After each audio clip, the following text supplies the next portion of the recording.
ever since I was like really, really young, I always had an eye for marketing. I would always kind of pick apart and always be very critical of thinking that I could do it better. We're dealing with 20, 30-day shipping times, shady suppliers. The whole thing was the Wild West. It's not instantly 100K a month overnight, right? You have to build up foundations and real systems and structure and do things consistently and have a system for product research, have a system for targeting, have a system for ad creation, landing page creation, ad copy, launch it. I told two of my best friends when I was really young, I'm like, hey guys, I'm doing this and I'm committing to this. I'm gonna make it work, right? They're like, oh, that's cool. We're just all young guys. No one really cared, right?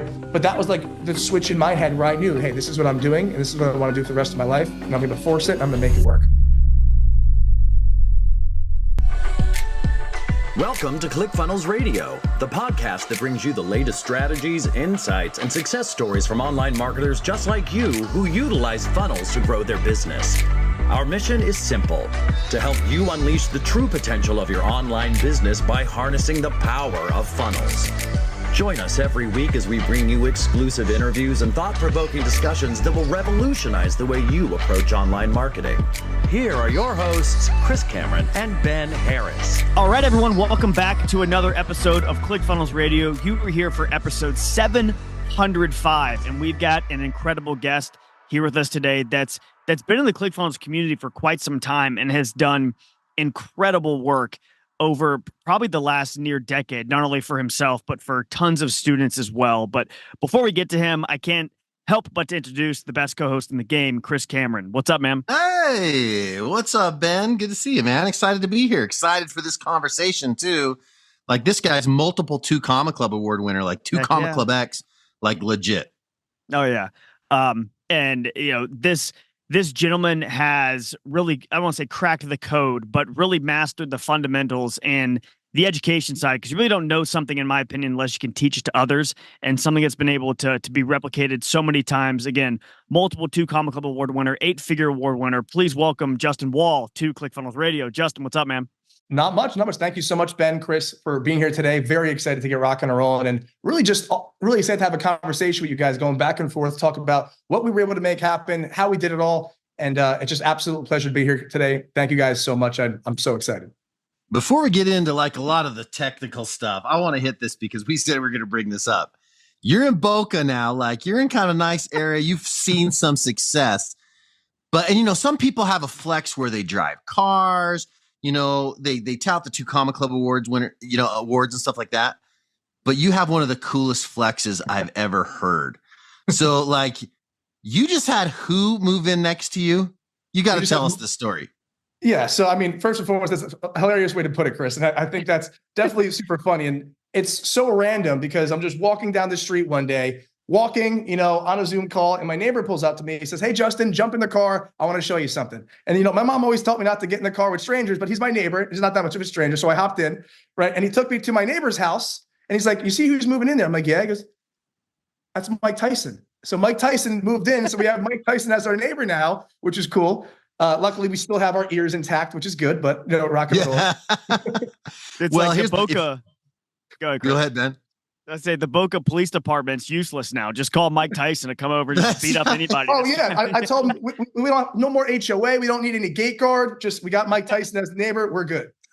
Oh, my gosh. Yeah. So, like, listen, if you want to make a lot of money, that's cool. But listen, not many people live next to Mike Tyson. Like you've made it, man. Does it get better than that? It's like the pinnacle. It's definitely a cool flex, right? And it's kind of like the party trick. Like something gets quiet or awkward, I'm like, hey, by the way, Mike Tyson's my neighbor. That's right. Everybody wants to know, does he have a tiger? Yeah. So unfortunately, I haven't seen the tiger yet, right? He does have a fenced-in backyard, which is good. So not too nervous, but so far, no tiger. So you can't confirm or deny. There may be a tiger. It might be in the basement. Who knows what's going on? But, you know, so far, so good. But I hear he keeps great care of his tiger, which is awesome. So the tiger's doing well. You're not from Boca originally, though. So you said you grew up in New Jersey. Tell us a little bit about your upbringing and how you actually became an entrepreneur. Like, what's that story? Yeah. So I've actually been building business online since I was like 13, 14 years old. Holy cow. I'm 28 now, right? I became a millionaire at 23. I got started super early because I was just really invested in just learning in business and systems at the time. I was just super, super infatuated with it due to a lot of things that was going on in my life that kind of pushed me into that direction. I got involved with, YouTube and, team building. I was doing a particular YouTube channel that I would have for a specific video game like Call of Duty, which is cool. Built a really notable team in Call of Duty when I was super young. A lot of my people and my staff were like, double my age and whatnot. So I didn't tell anyone like my name or my actual age. I just had my online alias. I ran a staff of like 60, 70 people at like 14 to 15, which is really cool. And I ended up selling out. 60 to 70 at 14. Yeah. My kids might still have been playing T-ball, dude, at 14. It definitely kept me busy, right? And I would say that's definitely what got my entrepreneurial excitement going, which is really cool. And if anyone's familiar with like FaZe Clan or any of that cool stuff, FaZe Clan's huge, right? Really respectable team in the gaming industry. We were young, and I was building out another notable team that was kind of rubbing shoulders with FaZe Clan. And I ended up selling that kind of portion of my company off to other people in the marketplace. And my staff and a lot of my co-leaders, et cetera, that I recruited from scratch got recruited by FaZe, which then became like $1 billion company on the stock market, which is really cool. Shout out to FaZe, great people. And yeah, like overall, that's how I got started kind of building online, super, super young. I was good at the game, but I was really good at the business, at the marketing, right? And really just piecing things together to make the team become elevated, which is really cool. So that was kind of the start of things. And then I transitioned into, e-commerce and marketing systems thereafter, as that was my entry to just understanding that e-commerce and overall just online business was an incredible, incredible movement forward. And I couldn't have asked for a better kind of way to dip my toes in. Wow, that's insane. And from that point, I guess, really got you ingrained into the, the online world. What got you interested in just selling products on the internet? So the biggest thing for me is like, I liked to not be always seen, right? I like to do my business from behind the scenes, like build a company and the company would move forward and do its thing. And I don't have to be the face of it, right? Which is cool. So that was my initial kind of jump into the field.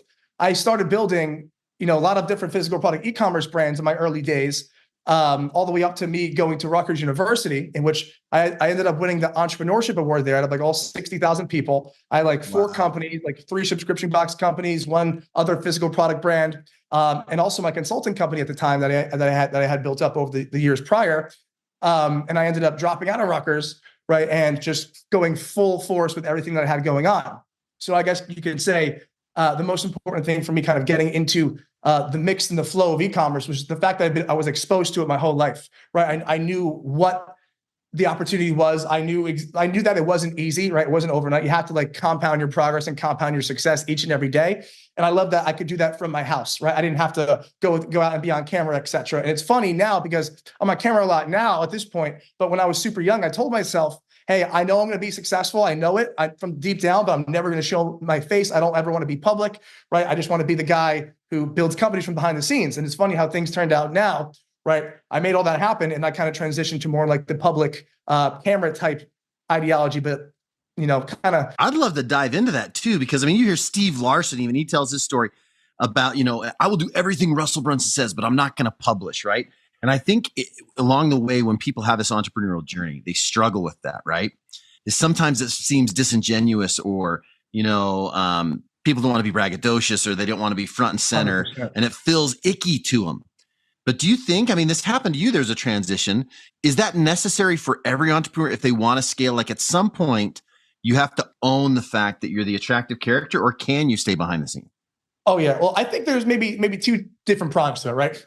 You could definitely stay behind the scenes and do extremely, extremely phenomenal and well and scale to heights that you never imagined, right? But I feel like if you're trying to get the most juice out of life, right, and you're trying to really make the most out of what you're doing and your efforts and your energy, it's never going to hurt, right? Unless you're someone who is not able to hold themselves or carry themselves well, right? You're able to obviously elevate your movement, elevate your opportunity by doing so, by being on camera, by pushing yourself out there. And ultimately, it becomes a certain point where these skills that we've done these certain things, we know how to do these things.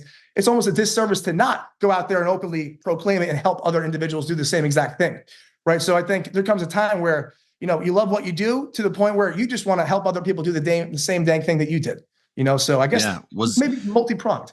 Was that the transition for you? What was it like when you're like, okay, it's time for me to kind of like step out from behind the shadows and actually come into the spotlight? What was that transition like? Phenomenal question, Chris. And initially, so when I first started to do very, very well with e-commerce overall, like physical product brands and scaling them heavily, like hitting 30, 40, 50K plus days, I would post all my screenshots and all my cool numbers in all these Facebook groups, right? Like Ecom Empires, which is one of the biggest Facebook groups in the early days. I actually ended up acquiring Ecom Empires a few months ago, which is really cool. That's great. So the first group that we were posting, we acquired, and the founder, Nick Peroni, one of my brothers, absolute shout out to him. He's CMO of BSF now, which is really great. So when I first got involved into e-commerce and started to do really, really awesome numbers, we just posted in Facebook groups, just kind of showcasing our results and the systems that I would use. And I didn't even have any idea that anything would come of it, right? I was just showcasing the success that we had on our physical product brands and the systems that I created myself to really scale to those numbers, like micro big bang, algorithmic targeting, macro big bang, obviously CBO, all these different types of ad strategies. And I would walk through it. I would be very in depth in the way that I would portray and talk about what I did. Because I thought, hey, I could post these numbers. That's cool. But how about I go ahead and show people how I actually did it? And that ended up putting me on the map a little bit in Ecom Empires, which is like the biggest group. And then it started spreading like wildfire, right? And then birthed BSF, which is pretty cool. I always had like my consulting kind of thing going, but we never had like a full-on infrastructure like we do today, being beyond six figures. And that's ultimately how we saw the first sparks of it being born, which is super cool. Dang. And even so, your personal brand was built up through, I mean, essentially, as simple as it sounds, giving value into Facebook groups. Would you agree with that? Yes, literally, yeah. And that is how my personal brand was birthed. Because I'm not the guy with millions of followers on TikTok or YouTube. I'm the guy that could make millions of dollars with my business behind the scenes, right? But at that point, it was really just absolute organic wildfire, right? It really wasn't like anything went viral on TikTok or YouTube. It was just in the industry. It was getting a lot of attention because of the consistency and the momentum that I was getting, right? And then I was showcasing so many people that I would work with using the same systems that I had, and they would scale consecutively and consistently as well. And the industry hasn't seen anything as consistent as that ever. So it just became like an instant, like, what is going on here? And that's how it really got birthed. So that's a really great way to put it.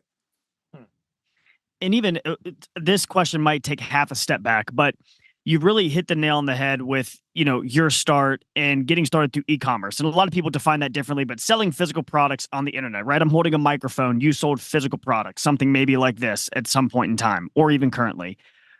And a lot of people in our community, they get their start through affiliate marketing or selling info products, maybe going an agency route. Why'd you pick selling physical, consumer packaged products? Yeah, well, it's always been because ever since I was like really, really young, I always had an eye for marketing. I would always kind of pick apart physical product brand commercials and always be very critical of thinking that I could do it better.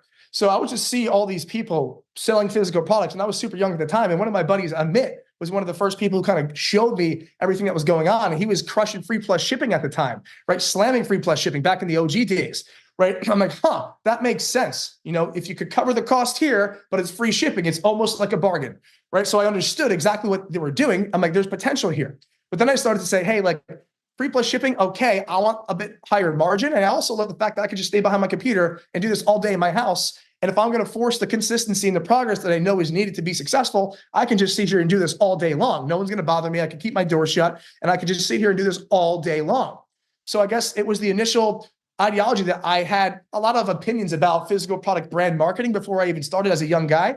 And then I saw what my buddy Amit was doing ultimately, and as well as free plus shipping. And I kind of put two and two together. I said, this is an opportunity here, physical product. I don't love the margins of free plus shipping, but I love marketing. And I think I could definitely lay a phenomenal foundation for a few brands. And that's what we ended up doing, which is super cool. At first, we were selling a bunch of like animal gear, glass blown sculptures that were handmade. We had different suppliers from Etsy, AliExpress. This is before real supply chain was a thing where you couldn't just get any manufacturer getting you 3 to 5, 7 day shipping, whatever it is. This is before like really any of that occurred, right? We were dealing with 20, 30 day shipping times, shady suppliers. The whole thing was the Wild West, but we found a way to make it work. We built several companies, and it was one of the most incredible entries into any business that I've ever had, because it was just like instantly I knew it was something that I loved and I fell in love with it. And I remember maybe months before I really committed, I told two of my best friends when I was really young, I'm like, hey guys, I'm doing this and I'm committing to this. I'm going to make it work.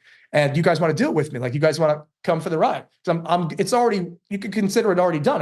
It's already worked in my head. It's already done, right? You guys could come, with me and I'll make it work, right? I was just so confident. I was so sure, right? Like, oh, that's cool. We're just all young guys. No one really cared, right? But that was like the switch in my head where I knew, hey, this is what I'm doing. And this is what I want to do for the rest of my life. And I'm going to force it. And I'm going to make it work. Justin, was it something where, when people start doing e-com, all right, a lot of times they say, okay, I'm just going to go find a supplier and they've got a catalog of things that I can drop ship. Or the other option is create a product, have it manufactured, all this stuff, stock it in a warehouse somewhere, ship it yourself. Did you always do drop shipping or did you create certain products? What's that like? That's a phenomenal question. So when we first started, I was doing both, right? I built my first subscription box company. We built from scratch, right? We sourced all the products from different warehousing in United States, which is really cool. We got the box custom made. Everything was custom, right? And then I noticed that was a bit more difficult than anything else we've built. That's a lot of work. A ton of work, exactly. And on the other hand, I had dropshipping stores as well that I first started, right? That were a lot less time investment, a lot less work, that ended up doing a lot better, quicker than my subscription box brand at the time. And I'm like, that's interesting. So maybe working smart is the way to do it, right? And one of the things that I would say is most people who want to dive into e-commerce or do dropshipping realize that it's not instantly 100K a month overnight, right? You have to build up foundations and real systems and structure and do things consistently and have a system for product research, have a system for targeting, have a system for ad creation, landing page creation, ad copy, launching. Everything should be a system. And you want to have a multi-platform validation approach that helps you see what products are actually doing well. You don't want to just sell random products or throw random stuff at the wall hoping it sticks. A lot of people, because of how low the barrier to entry in dropshipping is, believe they can just get started and scale immediately. You could do very well, right? But the money's made in the preparation and the time invested before you launch the ads, right? So when I see people who just run to ads and rush to ads, I'm like saying, hey, that's great. That's awesome. You're going to learn a lot when you run those ads, but the money's made in the product research. The money's made in all the assets that you create beforehand. So if anyone's listening right now and you want to do drop shipping, don't just rush to the ads. Don't just rush and throw random stuff at the wall. You find a product research system. You should join the Facebook group. You type in Beyond Six Figures on Facebook. First group, about 50,000 people. You go into the guides section. You see all the free product research training I have in there. That's how we determine what products that we actually sell, what products that are going to have great margins for us to actually stay profitable with CPMs and cost per acquisition, right? It's all about having higher margin product these days as well. $30, $40, $50, $60 profit per unit is what you want to go for, right? Back in the free plus shipping days, you could go ahead and get a profit of $5 to $8 and be okay. But now you want to go ahead and focus on higher margin goods and also make sure those higher margin goods actually have real demand now. Don't go based off of, don't go based off of last year's numbers. Go based off the last 90 days, last 3 months. What's hot now? But make sure that's an evergreen trend because you don't want to run a 2-week pump and dump. You want to have a business and a brand for 2, 3, 4+ years. You want to have an actual asset that's around forever, right? Or as long as you're in business, right? And that's what we're going for here. Not 2-week pump and dumps, real actual assets, real brands, real companies. So this is all based on the numbers and trends. Is this based off of like personal preference? You like to sell health stuff or you like to sell automotive stuff or whatever. Do you ever get biased that way? Or are you just, looking at the numbers and say, all right, we're going to move this because of the trends and the numbers? Chris, that is such a good question, first and foremost. And I would say that's one. Hey, while you're enjoying this, I want you to check out something else we've been working on real quick. Why don't you let me invest? No. 5%. Nope. 6%. That's my final offer. No. Oh, you want to play possum on me? How about 8%? What? Take one marker. Sign up for the first Funnel Way Challenge today and learn how to launch your business without any investors.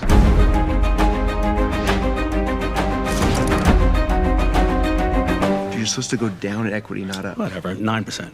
The biggest mistakes that people can make, right, is getting in, already having a bias, saying, hey, I like this, I. It's not what the consumers want. So one of our students, Luke Tull, right, he just hit 5 million, right? But he's been doing it for about 2 years now. You don't just hit 5 million by starting, absolutely not. You struggle, find consistency, stay in the game, and then you could hit those numbers, right? Anyone who says like, oh, 5 million overnight, you could do that if you're someone who's like a huge athlete, or a huge list, but if you're starting from scratch, you gotta build a foundation, right? You gotta have systems and structure. And you got to focus on what the market wants, right? What the market wants. Look at the data, right? That's why having a product research system that has back checking different sites like Amazon, eBay, watch count, all these different resources will help you see if a product has demand now, because you don't want to just throw something that you like at the wall and hope it sticks, because oftentimes we're wrong and we want to go based off the numbers and the data. So the market tells us what to sell. And that's definitely the way to put it. That's a phenomenal question, Chris. Yeah. Russell always says people vote with their wallets, right? It doesn't matter what you do. 100%. I love what you said too. Is like, it's so funny. Like, I like this. Well, it doesn't matter what you like. It's what do they want? What do they like? Data will tell you. It's so Would true. Would you say that's the aspect that most people overlook? Or if not, is it something else? I would say this is definitely the piece that people overlook the most, right? I would also say overall, just believing that because they like the product, that it's going to sell well, as well as like them being able to read KPIs in the first or second day, right? You need to let the spend run for a little bit. So you have to give your ad strategy a few days to spend. If you spend $4 or $2, you're not going to have a very accurate CPM or CTR. So I feel like people are also making a lot of predetermined or mature decisions that they need to wait a little bit longer on, right? But not too long. And like the happy medium is letting your ads sit for a longer period of time to where you can see the KPIs, but not too long. What we call the 3-day rule, right? Is day 1, no view content, we kill it. Day 2, no add to cart, we kill it. Day 3, no purchase, we kill it. And if it gets a purchase within those 3 days, we then start looking at the advanced KPI metrics like CTR, CPM, CPC, etc. Right? We don't look too early. So if we look at CPC too early and we start killing within the first $2 of spend, that CPC is not even accurate there yet. We need to give it a bit more spend. So I would say exactly the point that Chris made before, as well as ultimately just moving forward and killing or not killing early enough, right, in their ad strategy. It's being able to have true KPIs and benchmarks. Yeah, you're talking a lot about ads. And I find, and maybe this is different in e-com, right? I've done a little bit of e-com, but I also see, a lot of people in ClickFunnels too. It's courses, it's creators, it's experts. Would you say that you mostly dive into ads versus organic? I mean, we talk about you as the attractive character. What is in e-com? Maybe that's a little bit harder. Maybe you do stay behind the scenes a little bit longer and the product is what's forward facing. Is that mostly ads or is it by email lists, et cetera? I love that. That's such a good question. So physical product e-commerce is mostly ads, right? Obviously you can add organic, right? You could do influencer marketing. You could list your products on Amazon and eBay, et cetera, do email marketing as well. Affiliates. Yeah, but physical product e-commerce is driven by paid media, by paid traffic. Obviously, you can do TikTok organic, but that's usually pump and dump mentality. Anyone who's doing real or big numbers is focusing on Facebook and Instagram and using Google ads, TikTok, Pinterest, et cetera, as icing on the cake. Right. On the contrary, we have service-based marketing where we've done 8 figures plus as well. Right. And what's cool about it is like info products and funnel style actual build outs. That is a phenomenal place to start with organic. Right. And a lot of the time I'll tell my service-based clients, hey, until we're doing 50 to 100K plus a month organically, then we'll turn on the paid traffic because you actually have an infrastructure that's built correctly now. Right. So a lot of the time, and with BSF as well, and our info brands and our service brands, we've started all organically, right? And what's really cool about it is once you get to that 100K month mark, 150K month mark, you can really afford to dump some crazy ad spend in because the business is so cash flow positive.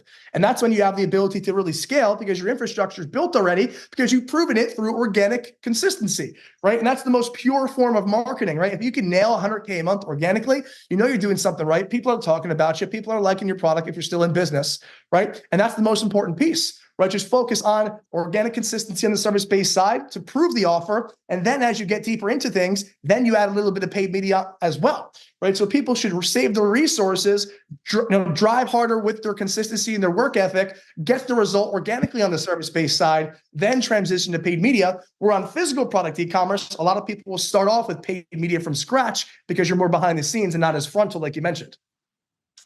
That's like a mic drop, man. I know, seriously. Good. Yeah, that was awesome. So do you see maybe the reverse trend on the e-com side? You mentioned paid traffic powers it. Now, once they do have profitable campaigns to incorporate influencer marketing, other things to spread organically for their brands?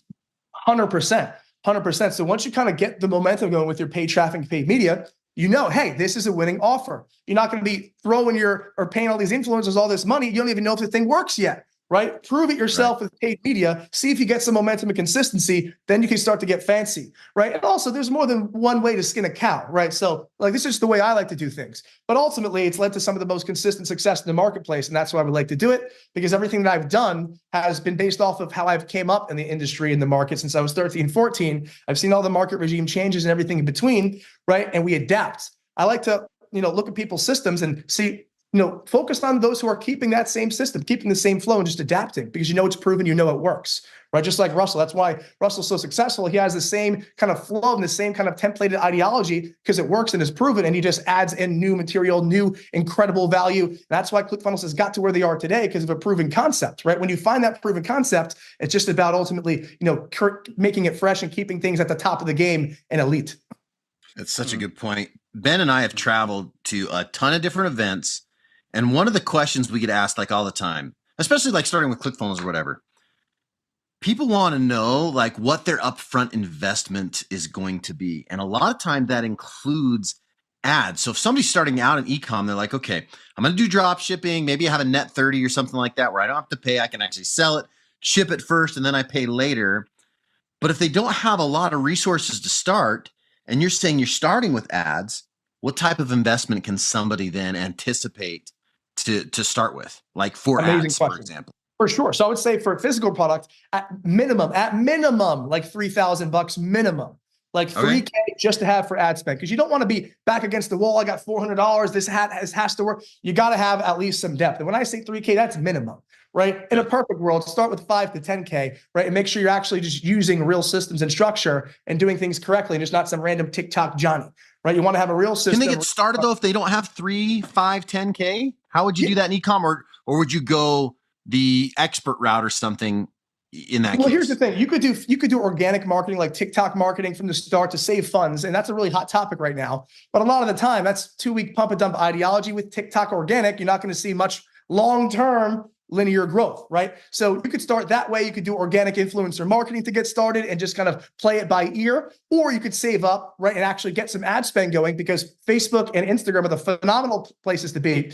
right? But on the contrary, let's say you're someone who has a skill set, someone who actually wants to, coach someone because you're really good at fitness, whatever it may be. You don't have to start with any ad spend at all on the service-based side, right? Because you could start off organically. You could start off just using communities, Facebook groups, right? Instagram, your actual TikTok, to drive people toward a inner incubator. So many people on the service-based side, right? They'll try to use all their different channels like TikTok, YouTube, all these different things, and they'll use them singularly. One of the great ways that I found success is by taking all those assets and all those resources, all those platforms, driving them to an inner circle incubator. Right, inner circle incubator is where you can control the actual content output and create a 30-day content cadence to speak to those people specifically who are interested in what you're saying.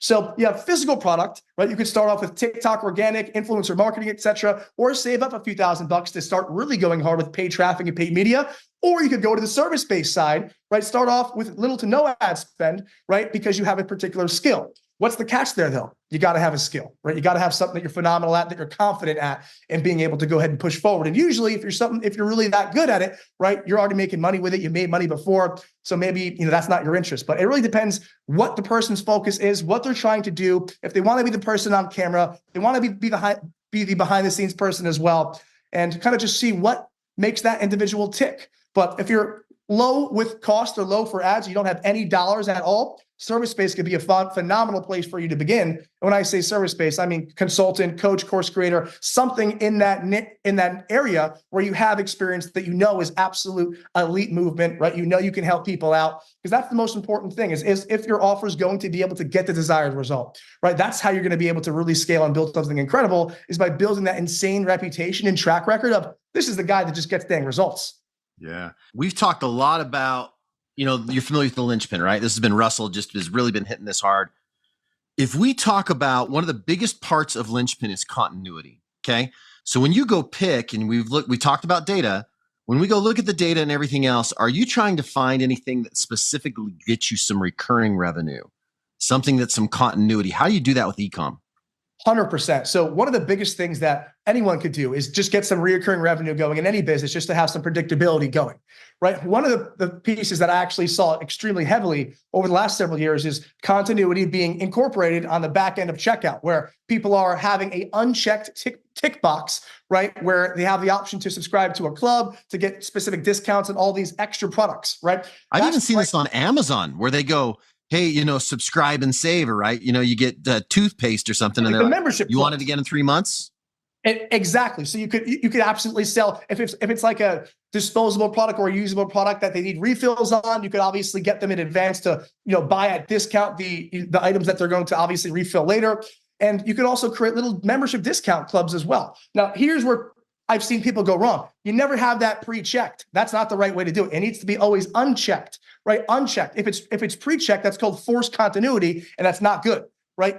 Never check it pre. It's always unchecked box because the user has to check it. You can't have it checked and rely on the user to then uncheck it, right? Is that a compliance thing, or is that something like psychological where it's like, no, I'm opting in for this? It's a compliance thing because as this started to get hot over the last 5 to 7 years, I've seen where people have it pre-checked, right? And that's completely against compliance. It's not the right way to do things. Always unchecked, right? Membership club, right? And then they have to particularly go in and choose that they want it, right? And that's the difference maker. And that's how you could do really well with getting continuity built into your business. But you got to make sure you do it 100% the correct way, because you want to just have a phenomenal business. And guess what? If people start seeing a bunch of charges that they didn't make, that's going to ruin your entire business, make you look like a not great guy, right? And ultimately put you out of business forever. So continuity could be phenomenal, but you got to do it the right way.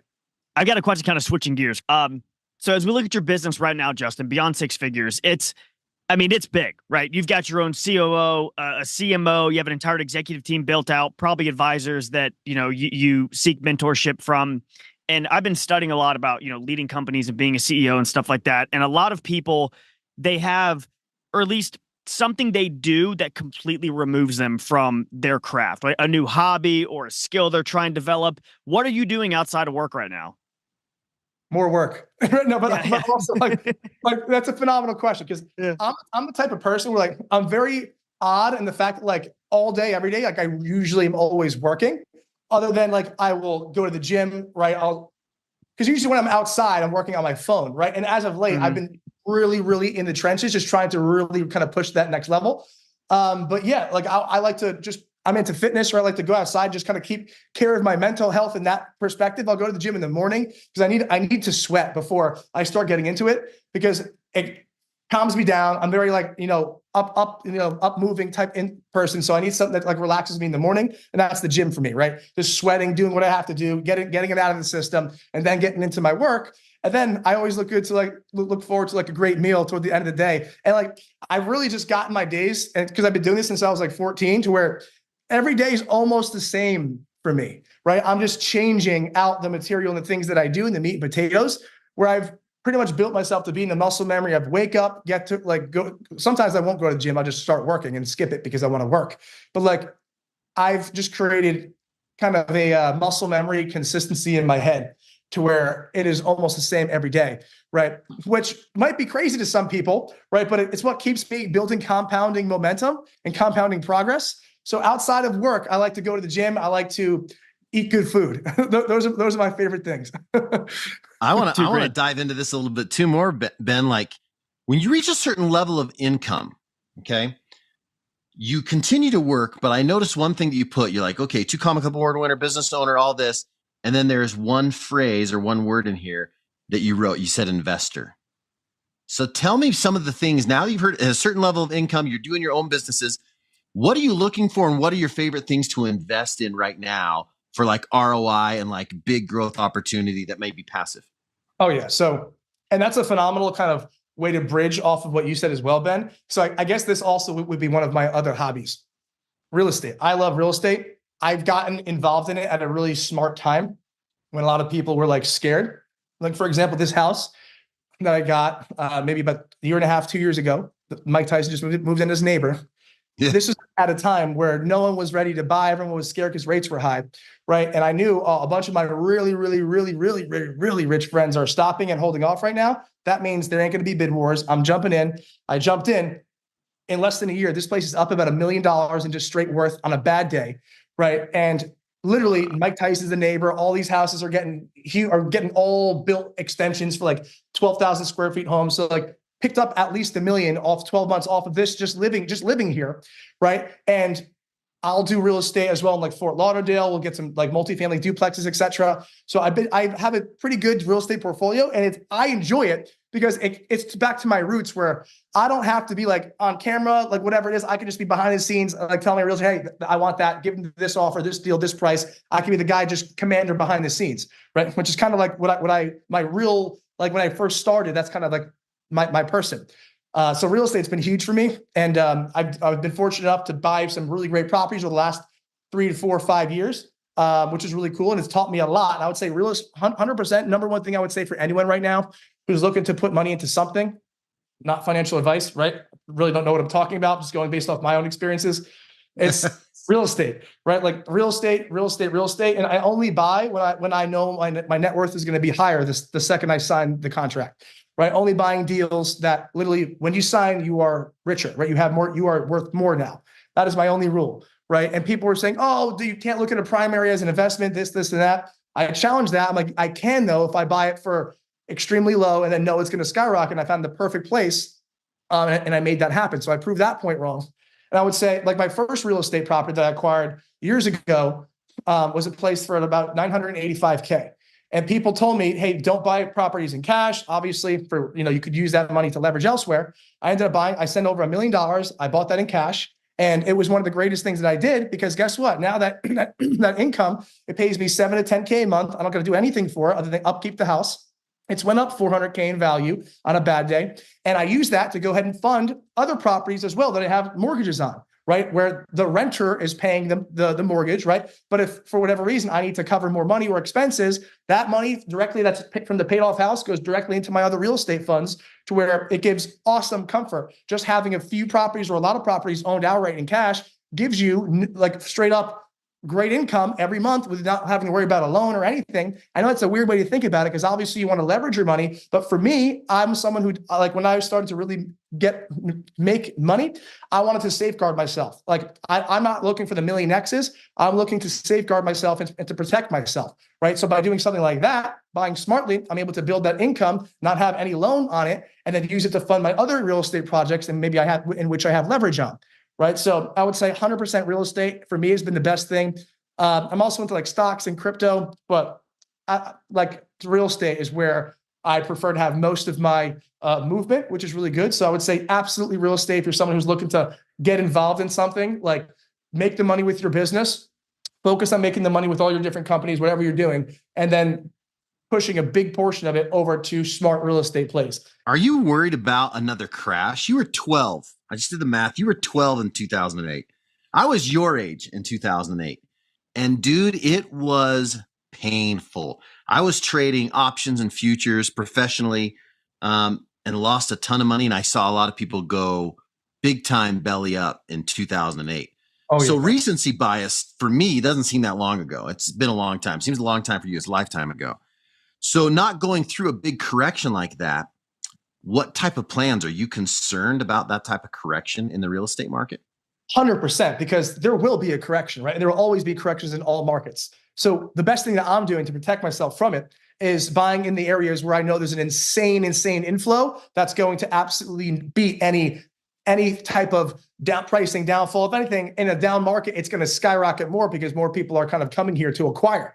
So I'm only buying in South Florida, right? Buying in high class A communities of South Florida real estate, right? I'm not buying like lower end right now. No Section 8 for me right now, right? Mm-hmm. Even though it's a great play, right? I'm more focused on higher class A1 types of properties where the people that are moving here in droves from New York, New Jersey, all these other places, they're flooding Florida and they're coming here from New York and saying, oh, this is cheap. This is cheap. This is cheap. So what's happening here is like an almost natural price readjustment over here in Florida. And that's what we've been able to see. Even when rates were higher, right, prices were still going up and still climbing. And now that rates are slowly kind of tinkering down. And we saw from the Fed meeting that they're trying to be hawkish, right? But in reality, they're going to slowly but surely probably lower rates throughout the rest of the year. And that's just going to send these properties higher. right, in Florida, in South Florida, where I am. So my advice would be, and also there's a lot more people who know a lot more about real estate than I do, but do research on the place that you're buying, like in your specific local market.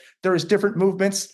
There definitely could be a correction, and there will be, right? So you want to make sure that you're prepared. And then if you are real estate investing, buying in the right areas in which you know you're protected on your downside. That's why I'm trying to only get properties where I'm getting it at an extremely, low amount, where I'm offering cash or something like that. So I could get them to go low to where even in like a 20-30% correction, I'm still where I paid. Good shape. Right?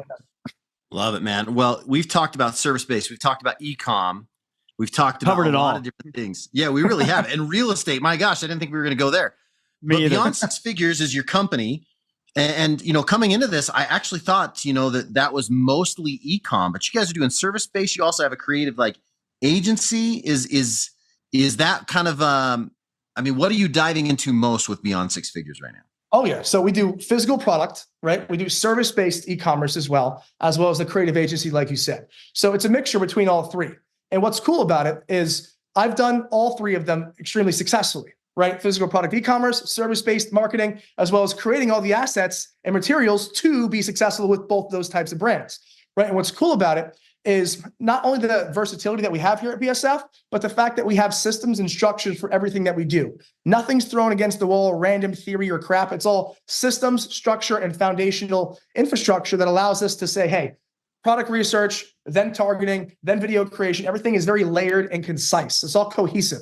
So if anyone's looking for a particular real system, the proven system that actually works and is not just randomly put together and giving you 4 random products in a $20 pre-built store, like that's the type of kind of push that we have, is that we have proven systems that have done incredible numbers, and we know how to template things out for certain individuals in a custom way, in a custom fashion. So whether it's physical product e-commerce or on the service-based side, where we've serviced NFL quarterbacks, et cetera, things like that. And one of my fitness companies, we've actually built out the Panda Express back-end pronunciation program that they use across America, which is cool, with my buddy Paul Gruber, right? He actually has the whole Panda Express account, and we optimized the entire offering and everything about it. And they went ahead, and after we optimized it, they proceeded to purchase it for every Panda Express in America. It's like a pronunciation program for some of the staff, which is cool. We've done tons of work with Shark Tank companies in the service-based and physical product side as well. But yeah, I would say it's a mixture of physical product and service-based, because that's where my knowledge is. That's what I've built in my life, and that's what I've focused my entirety of my life and growth at this point on. Is physical product e-commerce, service-based marketing, and service-based e-commerce as well, and then creating the assets, the targeting, the marketing for those types of companies. And that's where the creative agency comes in as well, which is cool, because you can have my 8-figure team build out your funnels, your assets, your ad launches, do product research, kind of commission my team who's built all my companies with me to do just that for you. Love it. Is that the best place then for people to go if they want to get in touch with you and learn more about you? Yeah, I would say Instagram at Justin Woll. So JUSTINWOLL, just at Justin Woll, one word, just my name. That's on Instagram. Check it out. Give me a follow, guys. You shoot me a message as well. Say you're from the podcast. I'll say what's up. And then if you're on Facebook, hugely recommend, if you're interested in dropshipping or service-based marketing or paid traffic strategies or anything that I've said today, go on Facebook, just type in Beyond Six Figures, one word, BEYONDSIXFIGURES, no numbers, just Beyond Six Figures, one word, spelled out. Go on Facebook, type it in, click search. You'll see the first group with about 50,000 folks. Join that group. That's one of our main groups. We also own several other Facebook groups totaling about 800K people across our groups, which is cool. Awesome. We own pretty much the biggest e-com monopoly in Facebook groups in the industry, which is kind of awesome. And it's been years of building to get to those points, but we've been able to curate insanely valuable e-commerce communities. So if you're someone who wants free value, free resources, join the Facebook groups. I give out free information all day, every day, and half our systems are directly in the group themselves. So you guys just join it, click the guide section, and you get all of our free e-commerce systems. And we also have a service-based group as well that you can find by joining that group as well. Love it. We could talk to you all day, Very Justin. cool. Thanks for showing up. This is fantastic. Hey, Chris, Ben, thank you guys so much. Seriously, you guys are such class A individuals, and I really appreciate you guys making the time for me to hop on and shed some value. And hopefully I could come back one day and make it happen again. Love it. Love that. Awesome. Thank you, Justin.